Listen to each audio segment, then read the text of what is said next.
Hello there, everyone. My name is Christian-Symposium, and I'm afraid that we're currently implementing gamification in education in an improper way. Hi, Christian. Before I get started on the idea of gamification in education, I thought I would start off by telling you all a story. When I was a junior in high school, I was excited about many topics: math, history, writing, literature. It was all a lot of fun for me. But there was one subject that I just really could not stand, and it was any sort of science, especially biology. Dissections, just not my cup of tea. However, junior year I was required to take a science course, and it was going to be chemistry, and I knew it was going to be another boring little course involving chemicals and science, and not looking forward to it at all. However, the teacher of that course was Mr. van der Swag. Before you ask, he was Dutch. That's why he had such an interesting name. And from the beginning of that class in the fall of my junior year, to the end of that class, the spring of my junior year, Mr. van der Swag was able to hold my concentration in that class from the beginning of that class to the end of that class every single day. And you want to know how? Because probably because he exploded something every day, but because he made science and chemistry fun and interesting and showed us every day why it was important. He made chemistry fun. And that's sort of the goal behind gamification in education. If we make learning fun, we hope to instill information and create a situation in which students want to learn. And we do this because we as humans, whenever we are having fun, naturally produce endorphins and adrenaline and dopamine, which are chemicals designed to help us retain knowledge and memory of fun situations that we've all been in.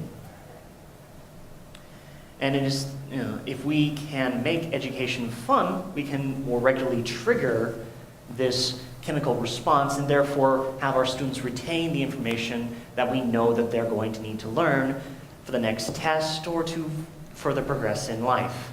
Next slide. Currently, video games are our sort of go-to route for gamifying education. And they're definitely not a bad tool. They are innately fun. They can be applied to any sort of subject. You can make a video game just as easily about history as you can about science or math. And they're very repetitive, as you can drill your students without actually having to have them repeatedly take a homework class home. You can just have them assign a few minutes or a few hours of Math Blaster. And currently, video games are being used to teach students about cell construction and math drills and a number of other subjects. Next slide. However, as my colleague Ethan has just gotten done talking to you about, gamification has the potential to be amazingly demotivational instead of helpful. If the games are too fun, they kind of detract from the whole situation. If they are too memory intensive, the student doesn't want to do them. If they're not engaging enough, the student gets bored with them. And all these things are very important, but there is one thing that is more important than anything else, especially on the realm of education. It is the fact that video games cannot test for understanding. Now, what do I mean by this? Let's say, for instance, that we're in a history course, and we've just gotten done with the John Adams section of our curriculum, and we're moving towards Thomas Jefferson. Now, I could assign History 101 Redcoat Assault, where you play as a Minuteman, and every right question you get allows your Minuteman to reload his musket a little faster and shoot a redcoat. Now, the question we could propose to the student is, why is it so important that the John Adams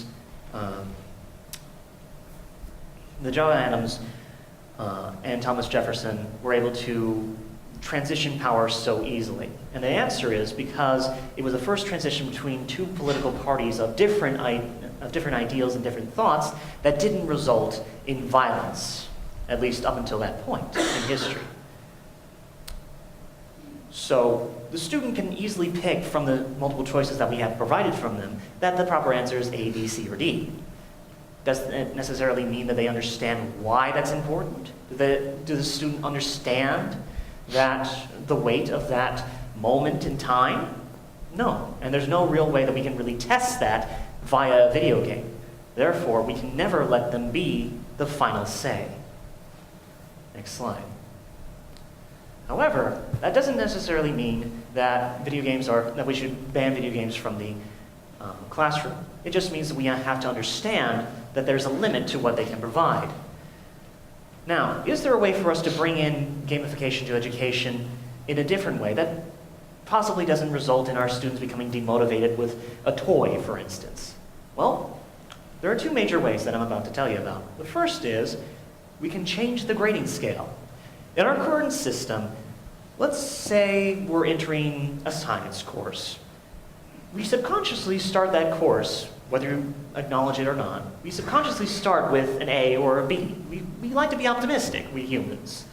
However, once we get that first C or B, if we're going for an A, we can no longer get the desired grade because we are being weighed down by our first grade. So overall motivation in that course ultimately goes down because we have to continue to fight against our previous mistakes. There's no hope for redemption in our current grading scale. Next slide. However, as Lee Sheldon from Indiana University proved, he decided that he was going to switch the grading scale. From the very beginning, he said to his students, "You're all at 0! So you are already failing." So he gave every student an in-class avatar with 0 experience. And with every assignment, that student would gain experience points, essentially, and build their grade up. This worked so effectively, he changed the average of his college-level computer science course from a C to a B. And if that can happen at a college level, why can't that happen at, say, middle school or high school level, or even lower? Next slide. Another way that we could implement gamification in education effectively without demoralizing our students is through putting in a simple system of incentives that are actually useful to the student. Let's say, for instance, that if every student in the class gets a B on the next quiz, they get to take a look at one of the essay questions for the upcoming test a week in advance, or maybe they get to choose it. Progress will beget progress, and people will want to do well so that they can get the next question, get it ahead of time, and hopefully do better on the next test. Ultimately, that is the ultimate goal of gamification in education, is to create a system of progress begetting progress. People wanting to do better, not just because of the fact that they want to get that grade, but because they want to possibly help out their friends with the incentives, or possibly just do better overall and learn the information that we want them to learn. Next slide. So ultimately, my final conclusion, I would guess, to say is video games in education can be a good thing, but we cannot let them be the final word.